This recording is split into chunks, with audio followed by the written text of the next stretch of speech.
Good morning বন্ধুরা, দেখো সকালে সকালে ছেলেকে স্কুলে নিয়ে দিয়ে এই গাড়ি টুকটুকে তুলে দিয়ে এলাম। আইতে সময় দেখো রাস্তাটা কত সুন্দর ফাঁকা, কত কুমারঘাট টাউনটা দেখো কত সুন্দর, ভাল লাগে। তো সকালে বন্ধুরা আইলাম বাড়িতে, আইয়া রান্না টান্না করলাম, বাসি কাজ করলাম, করে রান্না টান্না বইলাম। এই যে আজকে ভাজি রান্না কর, শালগম ভাজি রান্না করছি, আর শালগম দিয়া আলু দিয়া রান্না করবো সবজি, নিরামিষ সবজি।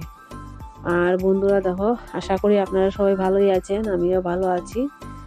আর আজকে কদিন ধরে ব্লগটা ছাড়তে একটু লেট হয়ে যায় ডেলি। আগে তো সকাল দিকে ছাড়তাম, এখন ছাড়ি রাতের দিকে। কালকেও অনেকটা লেট হয়ে গেছে, মানে শরীরটা প্রচণ্ড অসুস্থ। তারপরে আজকে কিতা হইলো, ওই তোমার হাত একটা হাঁটিয়া গেল গিয়ে, ওই যে রান্না করতেছি এই জায়গাটা আমি টিন দিয়া ঠিক করতেছি, কালকে দেখাইমু, আজকে পুরোটা মানে ব্লগ করছি না। তো এটা করতে সময় আমার হাতটা পুরো খাটিয়া সারাদিন ধরে শুধু রক্ত বাইরেতেছে, রক্ত আর বন্ধ হইতেছে না। তো দেখো বন্ধুরা, এই যে স্বাদ মতো লবণ দিয়ে দিলাম, সবজির মধ্যে একটু সাতলানি হয়ে গেল,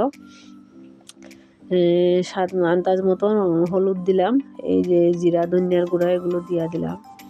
আর আমি মশলা একদম কম খাই বন্ধুরা, আমি কাঁচামরিচের সবজি খাই, শুকনো মরিচ তো আমি খাইই না। তার কারণে আমার সবজির কালারটা সুন্দর মানে দেখা যায় না, দেখতে সুন্দর লাগে না। তো কাঁচামরিচ চিরা দিলাইছি, ওই দেখো এই যে কাঁচামরিচটা ছিল।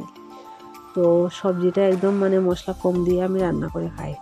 তো আজকের ব্লগটা বন্ধুরা কেমন লাগলো, রান্না টান্না কীরকম হইলো একটু কমেন্ট করে জানাইবা, আর লাইক কমেন্ট করবা, শেয়ার করবা, সাবস্ক্রাইব করবা। আর এই দেখো আলু সিদ্ধ বানাইছি, পেঁয়াজের পাতাটা খাটিয়ে দিয়া বানাইছি।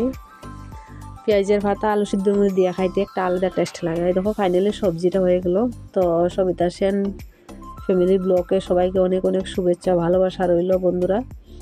আর আশা করি সবাই ভালো আছো, সুস্থ আছো। আর এই দেখো আমার কইছি যে হাতটা কাটছে, পুরা অবস্থা খারাপ। তো আজকের ব্লগটা বন্ধুরা এখানে সমাপ্ত করবো।